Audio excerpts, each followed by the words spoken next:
نبی پاک صلی اللہ علیہ وسلم کا ارادہ نہیں تھا جنگ کا، حضور جنگ کے لیے نہیں نکلے تھے۔ قریش اس طرح کرتے تھے کہ مسلمانوں کے قافلے لوٹ لیتے تھے، لوٹ مار کرتے کرتے مدینے کی سرحد تک وہ آ جایا کرتے تھے۔ ایک قافلہ ابو سفیان لے کے جا رہے تھے تجارت کے لیے، تو اس میں سارے کافروں کا مال شامل تھا۔ ایک قافلہ جایا کرتا تھا، سارے اپنا اپنا مال شامل کر دیتے تھے۔ تو جو کہ یہ مسلمانوں کو ستاتے تھے، تو آج حضور علیہ السلام نے ارادہ کرم کیا کہ ان کے قافلے کو ہم نے بھی روکنا ہے، تاکہ ان کو اس بات کا احساس ہو کہ اس طرح نہیں کرنا چاہیے۔ اس قافلے کے لیے نبی پاک صلی اللہ تعالی علیہ وسلم نکلے، جنگ کا تو ارادہ ہی نہیں تھا۔ 313 لوگ حضور کے ساتھ تھے، اور سواریوں کی تعداد اس طرح کی تھی کہ بعض اوقات ایک سواری پر 3 لوگ سوار تھے، تو 2 آدمی سوار ہوتے تھے، تیسرا پیدل چلتا تھا۔ اور قربان جائیں، حضور علیہ السلام کی مساوات کا یہ عالم تھا کہ نبی پاک تھے، حضرت مولا علی تھے اور جناب زید تھے۔ 2 سوار ہوتے تھے، ایک پیدل چلتا تھا۔ جب 2 غلاموں کے سوار ہونے کی باری تھی، آقا کے پیدل چلنے کی باری تھی، تو حضرت علی نے اور جناب زید نے عرض کی حضور آپ بیٹھ جائیں، ہم پیدل چلتے ہیں۔ حضور فرمانے لگے نہ تمہارے اندر طاقت زیادہ ہے اور نہ تمہیں ثواب کی ضرورت زیادہ ہے، مجھے اللہ نے طاقت بھی زیادہ دی ہے اور میں ثواب سے بھی مستغنی نہیں ہوں، لہذا تم اگر پیدل چل سکتے ہو تو میں بھی پیدل چلوں گا میں بھی پیدل۔ یہ چیز مساوات پیدا کرتی ہے۔ حضور اس طرح جا رہے تھے۔ ابو سفیان بڑے تیز آدمی تھے، جب پتہ چلا نا کہ مسلمان حملے کے ارادے سے آ رہے ہیں، تو ایک بندہ جلدی سے دوڑایا، مکے جا کے بتاؤ تم سب کا مال میرے پاس ہے، تو مسلمانوں نے حملہ کر دیا۔ خود اس طرح کیا کہ جس رستے سے وہ جا رہے تھے وہ رستہ بدل کے رستہ کوئی اور اختیار کر لیا۔ قافلہ بھی بچ کے نکل گیا۔ اہل عرب کا طریقہ تھا ایمرجنسی اعلان کرنے کا، ہمارے ہاں بھی طریقہ ہے بریکنگ نیوز، ہے نا جی، چور آ گیا، پھر وہ کئی دفعہ صحیح بھی آتا ہے تو لوگ یقین نہیں کرتے۔ ہر شے کی تو بریکنگ نیوز ہے، اور کھولیں تو بیچ میں سے کچھ بھی نہیں نکلتا، نیری نیوز بھی نہیں نکلتی، بریکنگ کیا نکلنی ہوتی۔ اس لیے میں کہتا ہوں کہ میڈیا کی ہر بات کو تسلیم نہ کر لیا کریں، سوشل میڈیا پہ چلنے والی ہر خبر کو نہ مان لیا کریں۔ یہاں تو اتنا عجیب حال ہے، ہمارے ایک بزرگ عالم دین ہے، بیچارے پچھلے دنوں وضاحت دے رہے تھے، خود بیٹھ کے کہہ رہے تھے میں زندہ ہوں بھائی، کسی نے میڈیا پہ خبر دے دی کہ میں فوت ہو گیا ہوں۔ وہ کہہ رہے تھے مہربانی کرو مجھے سونے دو، سارا دن ٹیلی فون آتے ہیں اور لوگ مجھے ہی فون کر کے میری ہی تعزیت کا پوچھنے لگ جاتے ہیں۔ تو اس طرح نہ کریں، کیا صرف تھوڑا سا میڈیا چلانے کے لیے جھوٹ بولا جائے گا؟ بہرحال انہوں نے جو بندہ بھیجا تو بریکنگ نیوز کا وہاں بھی ایک طریقہ تھا، اونٹ کے کان ناک کاٹ دیتے تھے، اپنے کپڑے پھاڑ لیتے تھے۔ اب اونٹ بڑے زور سے چلاتا تھا، جب اس کا ناک کٹ جاتا تھا، اونٹ چلاتا تو لوگ گھروں سے نکل آتے۔ اب وہ جو بندہ ابو سفیان نے بھیجا تھا، اس نے جا کے اپنے اونٹ کے ناک کان کاٹ دیے، لوگ دوڑے باہر نکلے، پوچھا کیا ہوا، تو اس نے کہا نکلو تمہارا تو مال سارا لوٹنے لگے مسلمان۔ وہ ابو سفیان بچ کے نکل گئے تھے، انہوں نے پیغام بھی دیا کہ میں بچ کے آ گیا ہوں، اب آنے کی ضرورت نہیں۔ لیکن انسان کو جو چیز سب سے زیادہ پستی میں لے جاتی ہے وہ اس کا تکبر ہوتا ہے۔ تو مینوں جانتا ہی نہیں، تجھے میرا پتہ ہی نہیں، کہ لے ڈوبتی ہے چیز لوگوں۔ انہیں بھی لے ڈوبی، انہوں نے کہا جی اب نہیں واپس جانا، اب چلو۔ 1000 کا لشکر، گانے بجانے والی عورتیں ساتھ، شراب کے مٹکے ساتھ، 10 اونٹ روز ذبح ہو رہے ہیں، سردار دعوتیں پکا رہے ہیں، گوشت بھونا جا رہا ہے۔ بدر میں پہنچ گئے، مسلمان بھی 313 پہنچ گئے۔ یہ ساری رات شرابیں پیتے، وہ ساری رات سجدے کرتے، یہ ناچ گانے سرور کی محفلیں سجتی اور وہ رسول پاک کی تقریر سنتے، حضور کے خطبات سے فیض یاب ہوتے۔ عمیر بن وہب کو بھیجا ابو جہل نے، کہا پتہ کر کے آؤ بندے کتنے۔ اس نے جا کے کہا کہ 312 313 310 اتنے۔ کہنے لگا جنگ کیا کرنی ہے، ان کو سویرے اونٹوں کی پشتوں پہ باندھ کے لے جائیں گے، مکے جا کے دیکھیں گے کیا کرنا ہے۔ یہ تکبر ہے نا۔ تو عمیر بن وہب کہنے لگا ہیں 312 ہیں 313، میرے اندازے میں 310، لیکن ایک کا بھی واپس جانے کا ارادہ کوئی نہیں۔ میں نے جس کو بھی دیکھا ہے شہادت کی دعا مانگتے دیکھا ہے، ارادہ بڑا پکا لے کے آئے، شہادت ہے مطلوب و مقصود مومن، نہ مال غنیمت نہ کشور کشائی۔ نبی پاک صلی اللہ علیہ وسلم نے جب دیکھا نا کہ وہ تو جنگ کے لیے آن پہنچے ہیں اور ارادہ تو قافلے کا تھا، تو حضور نے صحابہ سے مشورہ کیا. نبی پاک علیہ الصلوۃ والسلام نے ہمیں بتایا ہے کہ چیزیں مسلط نہ کرو. ہم نہ اپنا مسلط کرتے ہیں، یعنی تراویح پڑھنے والا بندہ دوسروں کو بڑا گھورتا ہے کہ تو کیوں نہیں پڑھتا، بھئی تو پڑھ رہا ہے نا تو اللہ سے دعا کر یہ بھی پڑھے، لیکن اپنا مسلط نہ کر، دعوت دے، تبلیغ کر. نفل پڑھنے والا سب کو گناہ گار ہی سمجھنے لگ جاتا ہے. عصر کی پہلی 4 سنتے تو کیوں نہیں پڑھتا، تو کیوں. بھئی آپ مسلط کریں گے، آپ رائے دیں اور رائے دے کے سائڈ پہ ہو جائیں. مسلط کرنے کی تو اجازت نہیں. حضور کا تو حکم چل سکتا ہے نا، چلتا ہے نا. لیکن حضور نے بھی صحابہ سے پوچھا بھائی وہ تو لڑنے آ گئے ہیں، اب کیا کرنا ہے؟ تو حضرت صدیق اکبر کہنے لگے حضور کرنا وہ ہے جو آپ نے فرمانا ہے. حضرت عمر کہنے لگے حضور تلواروں کو تو زنگ لگ گیا ہے. اور جناب علی شیر خدا مرتضیٰ مشکل کشا غل عطا مولا کائنات فرمانے لگے حضور علی اور تلوار یہ تو رشتہ ہی بڑا پرانا ہے، تیاری کریں. حضور کا خیال تھا کہ انصار بھی تو بولے نا، یہ تو سب مہاجرین بول رہے ہیں. انصار کو جب سمجھ آئی نا کہ اشارہ ہماری طرف ہے تو حضرت سعد بن عبادہ اٹھے، کہنے لگے حضور آپ کا اشارہ ہماری جانب ہے؟ فرمایا ہاں. کہا یا رسول اللہ صلی اللہ علیہ وسلم خشکی پہ بھی لڑیں گے اور دریا میں بھی لڑیں گے. حضور انسانوں سے بھی لڑیں گے اور آپ حکم دیں گے تو جنوں سے بھی لڑیں گے. وہ بیٹھے تو حضرت مقداد اٹھے اور کمال کر دی، کہنے لگے یا رسول اللہ آپ ہم سے ارادہ پوچھ رہے ہیں؟ ہم کوئی حضرت موسیٰ کی قوم ہے جو اپنے نبی سے کہہ دیں گے آپ لڑیں اور آپ کا خدا لڑے؟ سونیا ہم آپ کے ساتھ لڑیں گے اور آپ کے قدموں پہ جانیں بھی قربان کریں گے. نبی کا حکم ہو تو کود جائیں ہم سمندر میں اور جہاں کو محو کر دیں نعرہ اللہ اکبر میں. نہتے 313 بشر شوق شہادت میں نکل آئے تھے میدان میں محمد کی قیادت میں. نہ تیگ و تیر پہ تکیا، نہ خنجر پہ، نہ بھالے پر، بھروسہ ہے تو ایک سادی سی کالی کملی والے. نبی پاک صلی اللہ تعالیٰ علیہ وسلم نے جذبات سنے تو فرمایا چلو نہ چلیں پر چھوٹے چھوٹے بچے واپس کر دو.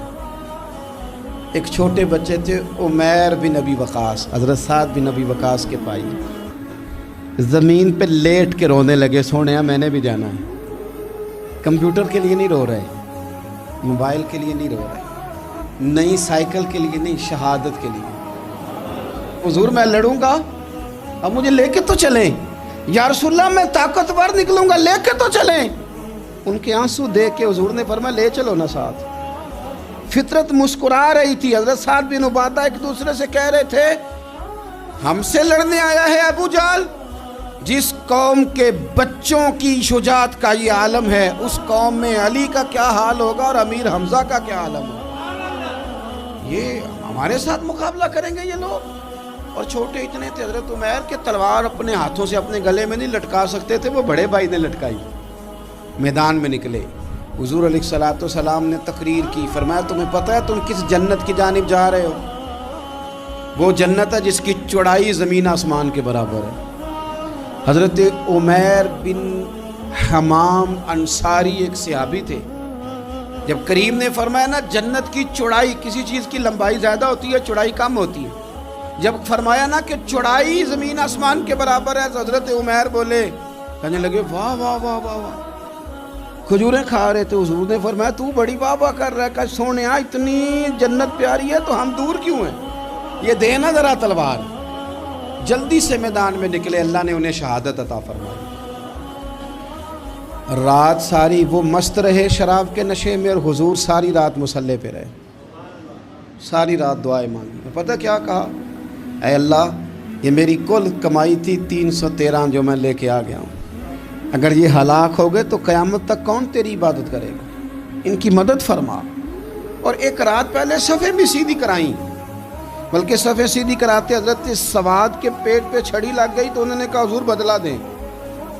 حضور نے کپڑا ہٹایا تو انہوں نے وجود چومنا شروع کر دیا. حضور نے ہمیں سبق دیا کہ صفیں بھی سیدھی کرانی ہے اور دعائیں بھی کرانی ہیں. صف بھی سیدھی ہو، مصلی بھی آباد، دونوں کام کرنے.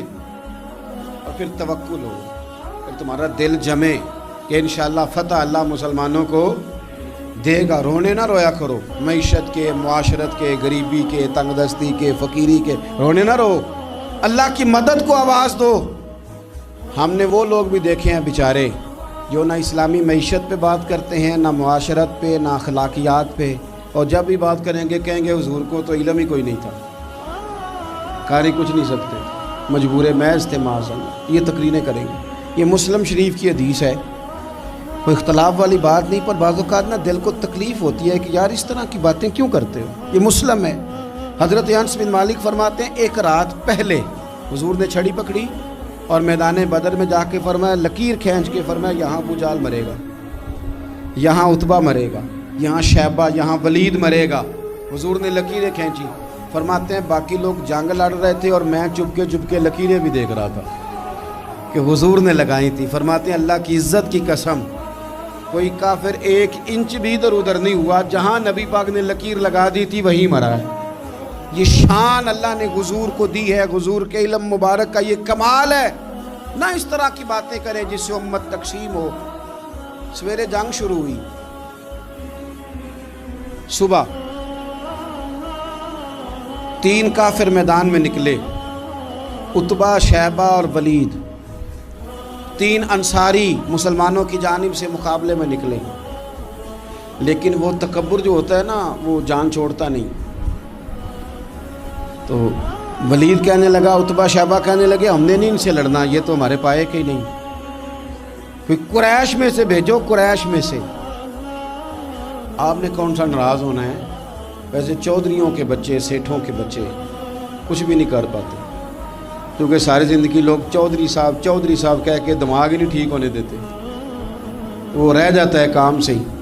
میرے حضرت صاحب فرمایا کرتے تھے, میرے استاد جی, کسی گھر میں علم چلا جائے تو کئی دفعہ نکل آتا ہے, لیکن کسی گھر میں پیری مریدی چلی جائے وہ نہیں نکلتی, کیونکہ پیر کا بیٹا جس طرح کا بھی ہو لوگ پیر مان ہی لیتے ہیں. اور اسی طرح کسی گھر میں چودراہٹ چلی جائے تو وہ بھی باہر نہیں آتی. بچوں کو لوگ چودھری کہہ دیتے ہیں, اس بیچارے کا بھی دماغ خراب ہوتا ہے, کچھ کر ہی نہیں پاتا. یہ چودراہٹ ہر جگہ مصیبت کھڑی کرتی ہے الا ماشاء اللہ. ولید کہنے لگا ہم نے نہیں لڑنا, یہ ہمارے پائے کے بندے پہ جو انصاریوں سے لڑے. تو فطرت مسکرا کے کہہ رہی تھی لگتا ہے تمہارا جلدی مرنے کا ارادہ ہے. ٹھیک ہے. پھر نبی کریم نے فرمایا ٹھیک ہو گیا, چلو. ابو عبیدہ بن جراح اٹھے, حضرت عبیدہ اٹھے. حضور نے فرمایا اب اللہ کا شہر امیر حمزہ اٹھے. حضرت امیر حمزہ اٹھے. تیسرے نمبر پہ حضور نے فرمایا یا علی یکم, علی اٹھنا جار ذرا, نکلنا میدان میں. دیواریں ہلتی رہتی ہیں اور در کانپ جاتا ہے. علی کا نام سن کے اب بھی خیبر کانپ جاتا ہے. حضرت علی شیر خدا رضی اللہ تعالیٰ, مولا کائنات اٹھے. حضرت امیر حمزہ اٹھے, حضرت عبیدہ اٹھے. عتبہ کے مقابلے میں گئے, حضرت امیر حمزہ قتل کیا اپنے دشمن کو. شیبہ کے مقابلے میں گئے حضرت عبیدہ, لیکن حضرت عبیدہ بوڑھے تھے, اس نے ان پہ حملہ کیا, ان کا پیر کاٹ دیا. حضرت علی نکلے ولید کے مقابلے میں, 2 ہی ضربیں لگائیں, ولید کا سر کاٹ کے حضرت عبیدہ کی مدد کو بھی پہنچ گئے. حضرت علی اس کو بھی قتل کیا. پھر حضرت عبیدہ کو اپنے کندھوں پہ اٹھایا, نبی پاک کی بارگاہ میں لائے. انہوں نے حضور کے قدموں کو چوم کے کہا حضور مجھے شہادت ملی کہ نہیں ملی؟ نبی پاک نے فرمایا رب نے تمہیں شہادت کا درجہ دے دیا. اب میدان میں جہاد شروع ہوا, لڑائی شروع ہوئی, لوگ نکلے. حضرت زبیر بن عوام بھی برچھی لے کے. ایک کافر نکلا, آس اس کا نام تھا, وہ سارا لوہے کا لباس پہن کے آ گیا, صرف آنکھیں نظر آ رہی, بڑے مسلمانوں کو زخمی کر رہا تھا. اب کیسے لڑیں اس کے خلاف؟ تو حضرت زبیر بن عوام کے ہاتھ میں برچھی تھی, بس آنکھیں نظر, اتنی زور سے اللہ اکبر کہہ کے برچھی ماری نا کہ اس کا آپ نے گلا ہی کاٹ کے رکھ دیا. ہر چیز اس کے دماغ سے باہر نکل آئی, زمین پہ تڑپا. وہ برچھی اتنی پسند آئی نبی پاک کو. حضور کو صرف تسبیح پسند نہیں آتی, برچھی بھی پسند آتی. حضور کو صرف تلاوت والا مومن نہیں, جہاد والا بھی پسند آتا ہے. اصل پتہ مسئلہ کیا ہے کہ مسلمان نا ایک چیز دیتے ہیں پھر اسی کا شکار اور دوسری کو چھوڑ دیتے ہیں. دین ہمہ پہلو ہے, آپ سجدے کی بات بھی کریں, جہاد کی بھی کریں, دونوں دین ہیں. اور یہ یاد رکھیں کہ اسی سے مسلمان مضبوط ہوتا ہے. حضور کو برچھی اتنی پسند آئی کہ آپ کو بخاری میں ملے گا, نبی پاک نے برچھی لے کے بطور یادگار کے اپنے پاس رکھ لی. پھر وہ برچی حضرت صدیق اکبر کے پاس رہی، پھر وہ برچی حضرت عمر کے پاس رہی، پھر حضرت عثمان کے پاس رہی، پھر مولا علی کے پاس رہی۔ میں ان لوگوں کو کیا کہوں جنہوں نے مکے مدینے میں نبی پاک کی یادیں مٹا دی ہیں۔ سونے نے تو صحابہ کی یادگار تلواریں بھی سنبھال کے رکھی، اور تم نے حضور نے جس کنویں سے پانی پیا تھا وہ کنواں ختم کر دیا، تم نے جہاں حضور نے غسل کیا تھا وہ جگہ ختم کر دی۔ کیا بات کرتے ہو صاحب، وہ جگہیں تو ہمارے لیے چومنے کے لائق تھیں اور آنے والی نسل کو وہاں عقیدت کے پھول برسانے تھے۔ تم نے کیا سلوک کیا؟ جنگ آگے بڑھی، تلواریں چمکی، 2 چھوٹے بچے۔ او نوجوانوں، خدا را واپس لوٹو اپنے دین کی طرف۔ 2 چھوٹے بچے، اور یہ اس طرح کے لفظ ہیں، مجھے کیا لینے دو وہ دیسی تھے، مجھے کیا لینے دو پینڈو تھے۔ وہ 2 بچے آ کے حضرت عبد الرحمن ابن عوف سے پوچھتے ہیں، کہتے ہیں چاچا جی ابو جہل کدھر ہے؟ یہ لفظ ہیں حدیث میں، چاچا جی، چاچو کدھر ہے ابو جہل؟ کہتے ہیں میں نے ہاسکے کا پتر، تم نے کیا کہنا ہے؟ تو چھوٹے والے کو باتیں بھی صحیح نہیں کرنے آتی تھی، کہنے لگا چاچا اسے مارنا ہے۔ کہا کیوں مارنا ہے؟ کہا اس لیے کہ ہم نے سنا ہے وہ ہمارے نبی کو برا کہتا ہے معاذ اللہ۔ کہا تم اگر نام مار سکے تو چھوٹا کہہ رہا ہے، کہتا نام مار سکے تو مریں گے تو صحیح نا حضور کے نام پہ۔ حفیظ جلندری کہتے ہیں وہ کہہ رہا تھا مریں گے یا ماریں گے اس ناری کو، سنا ہے گالیاں دیتا ہے وہ محبوب باری کو، معاذ اللہ حضور کو برا کہتا ہے۔ میدان میں آئے دونوں، زور زور سے تلواریں ماری، گھوڑے سے گرا لیا ابو جہل۔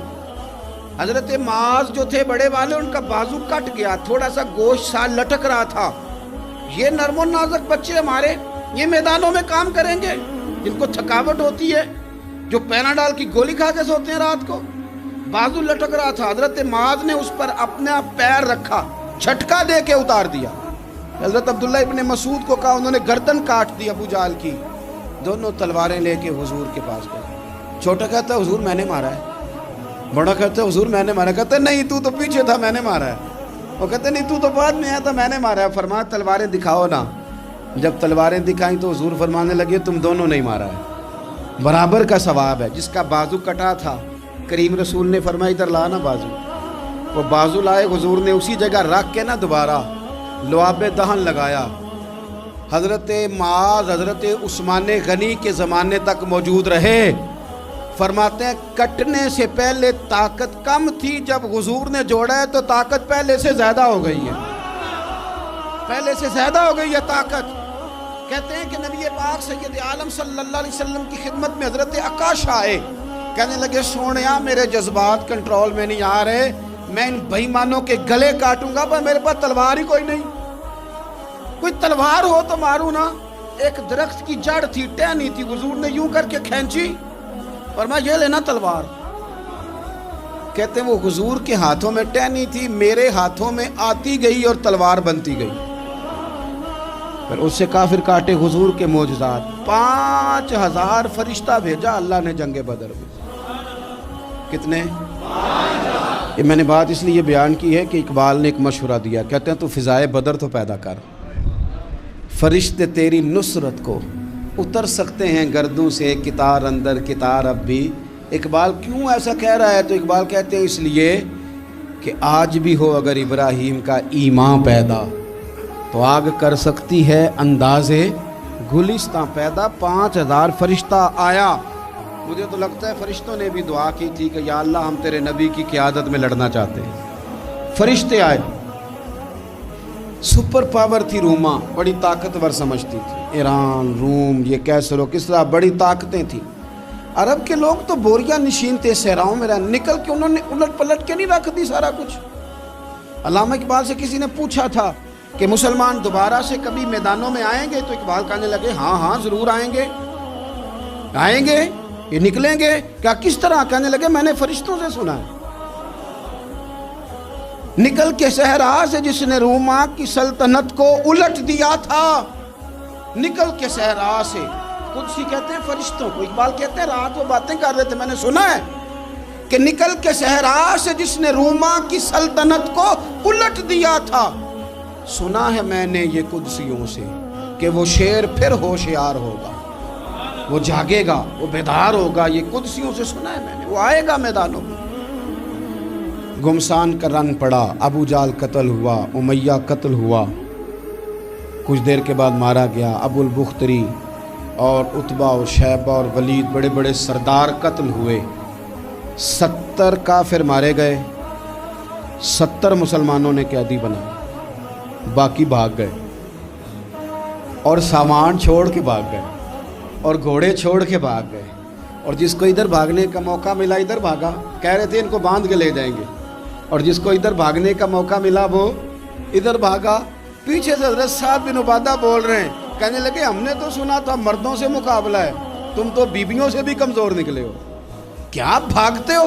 14 مسلمان شہید ہوئے صرف، 3 دن حضور نے قیام کیا بدر میں، قربان جائیں۔